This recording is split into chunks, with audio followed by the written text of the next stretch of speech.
Yo, what is up guys? Delboy here, aka Blue Collar Sports TV. Hopefully you guys are doing well.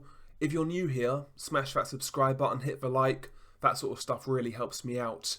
Anyway, I am thinking of introducing a new series to the channel. Essentially just a quick betting tip series where we look at certain fights, certain cards, and we go through the odds and see what value is there. Now, don't expect this to be a weekly thing. It's only really going to be for cards I'm really intrigued about and cards with genuine value. So this isn't going to be like a super regular thing, but now and again we might, upload one or two of these videos here and there kind of thing. And another thing, a quick disclaimer. Listen, I'm not professing to be an expert bettor on boxing. So take my advice with a grain of salt. I really don't want to be responsible for any of you guys losing your money. Just consider this advice an opinion from a complete stranger online, as Dwyer would say. So yeah, just that quick disclaimer out of the way. So obviously this weekend we have a great fight between Dillian Whyte and Alexander Povetkin, a battle between two top 10 heavyweights, and in my opinion, the odds for this fight are extremely attractive. They really are. First and foremost, Alexander Povetkin in general, merely to win the fight outright, is 16-5. So if you put a tenner on, you are returned £42. So Povetkin 16-5 to win this fight. That is extremely attractive. Now, of course, you have to consider Povetkin is on the slide. He's not the fighter he once was. But is he a shot fighter? In my opinion, no. If we look at his last fight with Michael Hunter, who's arguably a top 10 heavyweight, he was very competitive, and he really clawed his way back into that fight, which showed me there is something left in the tank, albeit he's not at his prime anymore, but there's still something there. So I don't see Povetkin as a shot fighter per se. He certainly can compete. And listen, Dillian Whyte, he's not going to cause the same problems that Michael Hunter did, Hunter is like a speedster, quick feet, quick hands. He could get in and out and really blitz Povetkin. That's not Dillian Whyte's style, never has been. And when you have to consider, listen, Dillian Whyte, he's an improved fighter, but he's a guy with a lot of flaws. Let's look at his career quickly. This was a guy who was knocked out by Anthony Joshua. He was hurt by Chisora in both fights. He was hurt by Robert Helenius. He was dropped by Oscar Rivas. He was dropped by Joseph Parker. Dillian Whyte has been hurt in numerous fights, and hurt quite badly at times as well as being knocked out. Dillian Whyte's defense isn't the greatest. He makes sloppy technical mistakes, overshooting with a right hand, etc., etc. He leaves a lot of openings for counterpunchers, and that's exactly what Povetkin is. He's a crafty, technical counterpuncher with an Olympic gold medal background. Povetkin is the better technician here in this fight. He's a more skilled fighter, and when you consider the fact that Dillian's been hurt so many times, he's looked ropey in some fights, even a 41-year-old Povetkin is going to pose quite a lot of threat to Dillian Whyte. So the bet for Povetkin to win just outright, in my opinion, is worth a cheeky tenner. You're returned £42, so that's not out of the realms of possibility. But the real value is method of victory, for example. So, listen, Povetkin by knockout is 13-2, which in my opinion is the most likely way Povetkin wins this fight. Is he going to get the judge's decision on the cards? Probably not. He's the away fighter. Dillian Whyte is the home fighter. So Povetkin winning on points without scoring a bunch of knockdowns is highly unlikely. So I would leave Povetkin on points alone. I would look at Povetkin by knockout anytime. No round betting. So Povetkin by knockout, £10 returns £75. To me, that's a realistic proposition, considering how open Dillian Whyte is, how often he's been hurt, and he's been hurt against lesser fighters than Povetkin. Chisora's not as good as Povetkin. Helenius isn't as good as Povetkin. Maybe Parker isn't as good as Povetkin, even this version, who knows? He's certainly been hurt by lesser fighters than Povetkin. It's not out of the realms of possibility that Povetkin lands that one big shot and knocks this guy clean out. And also, if you look at fight week, Povetkin looks to be in very good shape. To me, he looks very lean. I was watching his open workout today, and he looked lean. He was wearing like a tight-fitted t-shirt, and yeah, the guy didn't look to be carrying excess weight.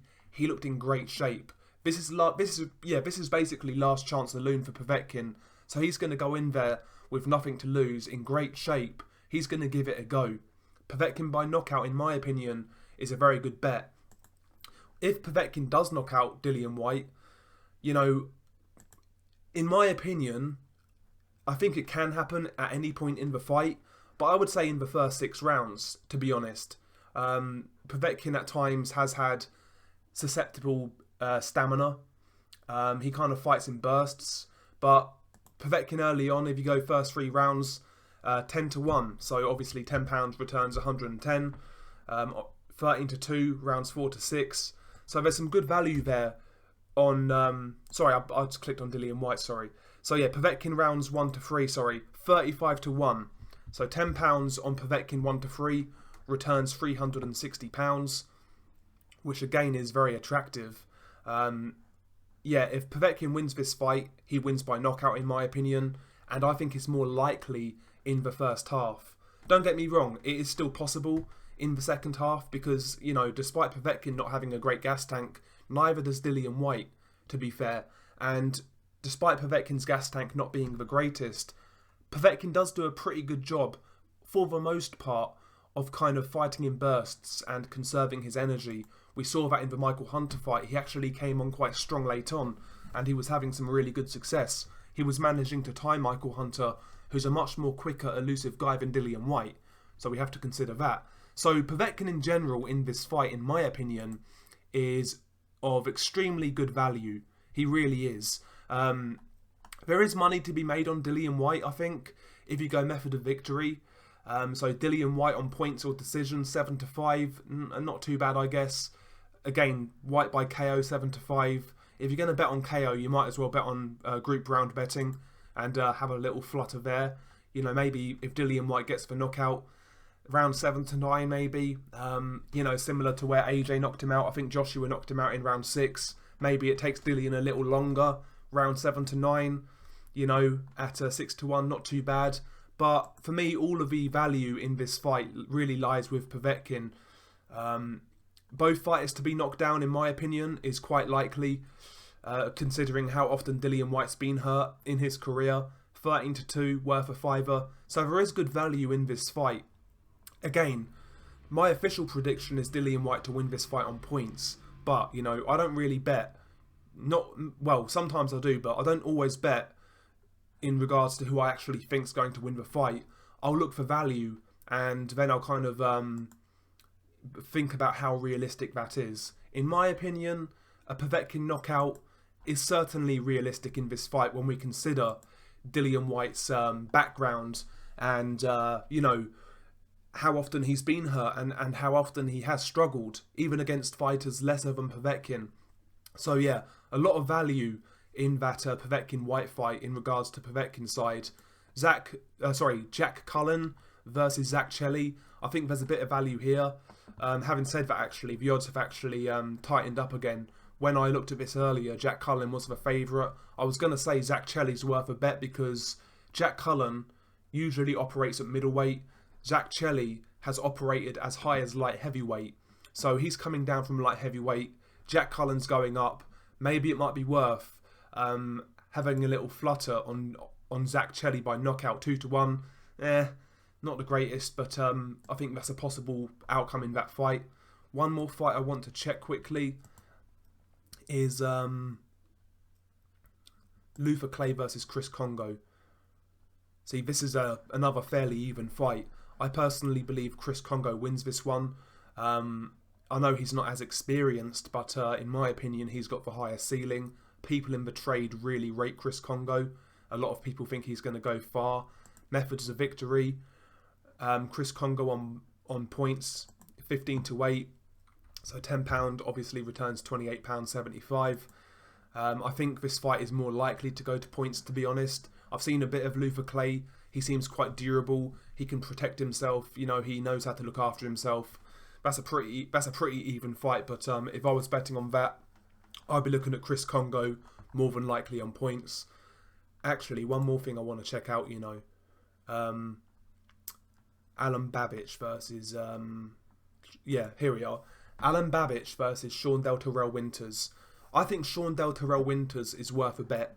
Alan Babich is 3-0, and he's basically fought cab drivers. He's really not fought anybody, and he wasn't really a standout amateur. He was okay as an amateur, but not really standout. He's a small heavyweight who is kind of crude, kind of cumbersome. From what I've seen, I've not really been that impressed, to be honest. Sean Del Terrell Winters has knocked out prospects in the past. He actually knocked out Alexander Teslenko, a Ukrainian prospect who was like 11-0 at the time, and he was expected to go quite far. He knocked out Alexander Teslenko, and he's also knocked out a couple of other prospects as well. So Sean Del Terrell Winters, he can upset people at this level. So Terrell Winters, on his own, just outright victory, 9-4, 10 quid returns £32.50. If you're looking at method of victory, Sean Del Terrell Winters by knockout is 3-1. So again, £10 returns £40. I think I think Sean Del Terrell Winters is worth a little bet, because ultimately, like I say, he's more experienced, he's had more fights, he's fought better competition, and he's also knocked out prospects in the past. And in my opinion, from what I can see, Alan Babich really isn't he's not a high level prospect, not in my opinion anyway. He's a small guy for heavyweight.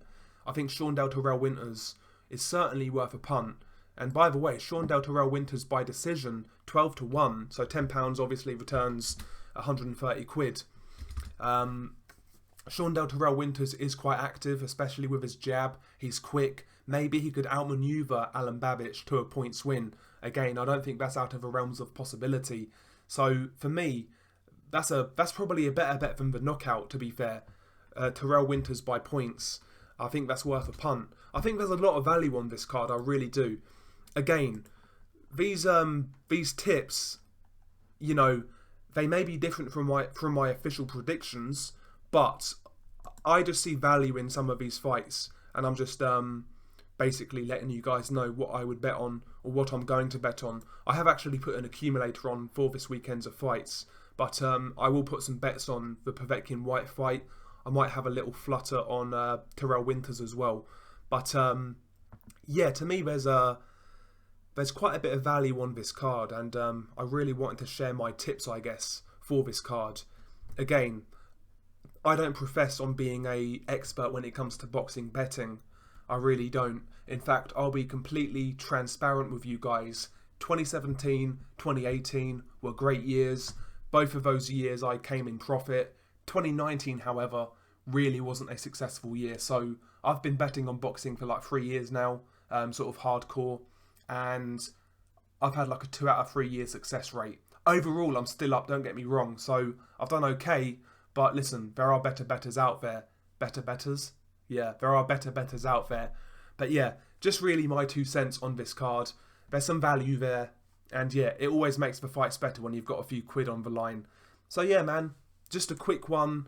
Trying something a bit different with this video. I'll see if you guys enjoy it. If you do, potentially this will come back for certain cards. If not, it might just be a one-off. Anyway, share your thoughts below. It's been your boy Del Boy.